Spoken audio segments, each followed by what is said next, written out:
Hello students, मैं doctor Nidhi Yadav SBC government college Ajmer से BA part third और पेपर फर्स्ट की क्लास में आज आपका पुनः स्वागत है। आज की क्लास में हम दार्शनिक राजाओं की जो उनका व्यवस्था है उस पर चर्चा करेंगे। प्लेटो की ये हमको मालूम है कि जो प्लेटो का संपूर्ण राजनीतिक दर्शन है और उसमें जो सर्वाधिक जो उनकी एक मौलिक धारणा है, फंडामेंटल जिसका उनका जो प्रिंसिपल है वो एक दार्शनिक राजाओं का शासन है। जैसा कि हमने पूर्व क्लासेस में बताया आपको कि मनुष्य की आत्मा के उन्होंने 3 गुण बताए और जहाँ उन्होंने जिसमें कहा कि जिस व्यक्ति के अंदर विवेक की प्रधानता है वो मेरा दार्शनिक शासक होगा। एथेंस के कुलीन वर्ग में हमें मालूम है प्लेटो का जन्म हुआ था, तो ऑब्वियस है कि वो राजनीति में प्रवेश भी करना चाहते थे, लेकिन तात्कालिक जो उस समय के राजनीतिक समाज में जो बुराइयाँ वो देख रहे थे उससे वो राजनीति से उनको एक अलगाव सा महसूस होने लगा और राजनीतिक जीवन में एंट्री करने की बजाय वो राजनीतिक जीवन की जो बुराइयां हैं उनको दूर करने के उपायों पर उन्होंने विचार करना प्रारंभ किया और काफ़ी मनन चिंतन के बाद उन्होंने इस विचार को अपनाया कि जो सर्वाधिक बुद्धि संपन्न व्यक्ति है उनके द्वारा यदि शासन किया जाएगा तो ही शासन की जो ये बीमारियां हैं इनका निराकरण हो सकता है। और अपने इस विचार को बताते हुए हम अपनी जो उनकी श्रेष्ठ पुस्तक है रिपब्लिक पे उन्होंने लिखा भी है कि ये जो हमारे नगर राज्य हैं इनके कष्टों का अंत तब तक नहीं होगा जब तक कि दार्शनिक राजा ना होंगे या इस संसार के जो राजा हैं उनमें दर्शन की भावना नहीं होगी। तो इस संबंध में अगर हम देखें तो लगता है कि जो प्लेटो की विचारधारा है प्लेटो की वो सुकरात जो उनके गुरु हैं उनके इस विश्वास पर के अनुकूल हमको लगती है कि जहाँ जब सुकरात कहते हैं कि दर्शन ही आत्मा की देखभाल की कला है, कि दर्शन ही वो माध्यम है जिसके माध्यम से व्यक्ति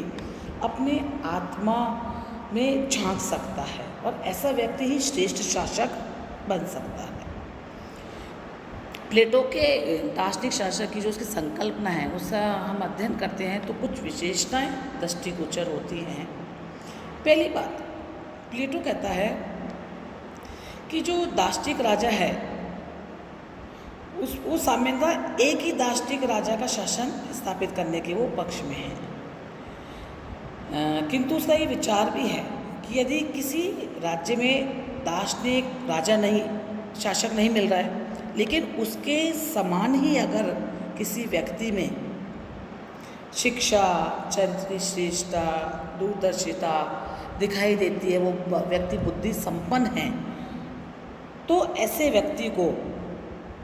के साथ दार्शनिक राजा को उसको अपने साथ मिला लेना चाहिए और शासन का संचालन करना चाहिए।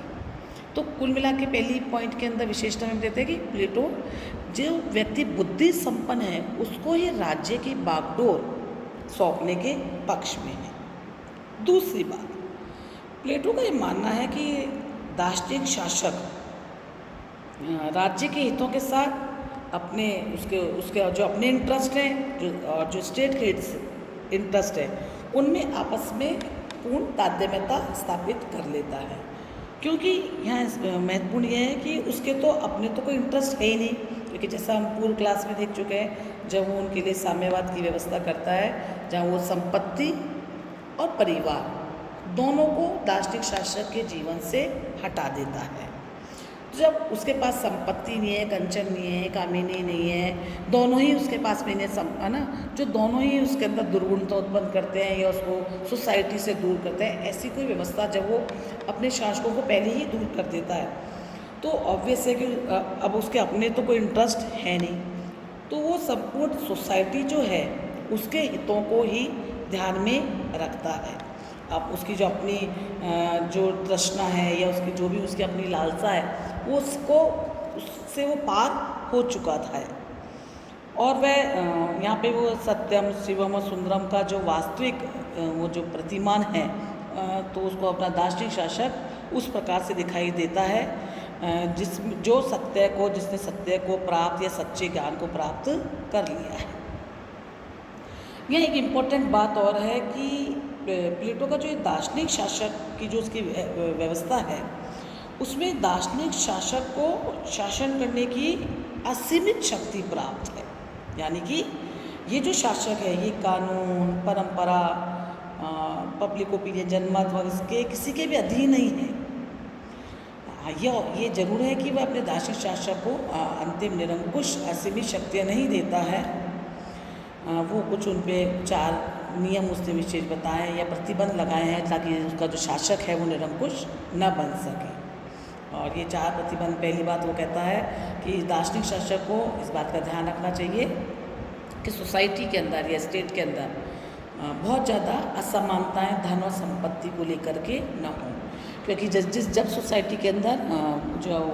जो जिनके पास है और जिनके पास नहीं है, हैव्स और हैव्स नॉट के बीच में जब ज़्यादा गैप होगा सोसाइटी में, तो अनेक प्रकार की विषमताएं सोसाइटी में उत्पन्न होती हैं। तो पहली सलाह वो अपने दार्शनिक शासक को ये देता है कि वो इस बात का ध्यान रखे कि सोसाइटी में ज़्यादा आपस के बीच के अंदर कोई भी इस प्रकार की असमानताएँ नहीं होनी चाहिए। दूसरी बात वह अपने दार्शनिक शासक को सलाह देता है या उस पर प्रतिबंध लगाता है कि शासक को अपने राज्य का आकार उतना ही बनाए रखना चाहिए जिससे राज्य की एकता और उसकी आत्मनिर्भरता बनी रहे। यानी कि जिसकी बाउंड्रीज की भी रक्षा करने में वो राज्य सक्षम हो और साथ ही साथ अपनी जितनी जनसंख्या, जितने निवासी हो, उनके भी भरण पोषण को वो कर सके, उसको राज्य का आकार उतना ही रखना चाहिए। तीसरी बात वो कहता है कि अब दार्शनिक शासक को न्याय की ऐसी व्यवस्था बनाए रखनी चाहिए, जो हमने अब देखा था प्लेटो के न्याय सिद्धांत हमने देखा था कि दार्शनिक शासक का दायित्व है कि वो अपने राज्य के अंदर न्याय की व्यवस्था बनाए रखे, जहाँ प्रत्येक व्यक्ति अपने निश्चित कार्यों को करे और दूसरों के कार्यों में हस्तक्षेप न करे। इससे कार्य दक्षता का सिद्धांत उत्पन्न होगा, कार्य विशेषीकरणता लोगों के अंदर आएगी और सोसाइटी के अंदर एक न्यायजस सोसाइटी का निर्माण होगा। चौथी और अंतिम बात जो अपने शासक को निर्देशित करता है कि दार्शनिक शासक के द्वारा राज्य की शिक्षा व्यवस्था में कोई परिवर्तन नहीं किया जाएगा, क्योंकि राज्य की अनिवार्य और राज्य के द्वारा निर्देशित जो भी शिक्षा व्यवस्था है वो राज्य के द्वारा निर्देशित की जा चुकी है या स्थापित की जा चुकी है। दार्शनिक शासक उसका पालन करें। आगे अपनी बात को ले जाते हुए कहता है कि दार्शनिक शासक का जीवन रुका नहीं है बल्कि त्याग और समर्पण का है, क्योंकि उसे राजनीतिक शक्ति तो असीमित दे रहा है वो, किंतु वो उसको उसके अपने पर्सनल इंटरेस्ट या प्रॉपर्टी या फैमिली उसके पास में कुछ भी नहीं हो। जब हम प्लेटो के इस दार्शनिक शासक के सिद्धांत को देखते हैं कि जहाँ वो शासक जिसके पास में अपना परिवार नहीं है, जिसके पास अपनी व्यक्तिगत संपत्ति नहीं है और उस राज्य के भलाई के लिए, समाज की भलाई के लिए वो अपना सर्वस्व जीवन लगाएगा, तो कहीं ना कहीं हमारे दिमाग में ये बात आती है कि प्लेटो का जो ये दार्शनिक शासन की जो ये व्यवस्था है वो क्या वास्तव में अपने को एक वास्तविकता का जामा वो उसको पहना पाता है या उसकी एक आदर्श कल्पना ही ये उसकी रह जाती है। आगे की क्लास में हम इस पर चर्चा करेंगे। धन्यवाद।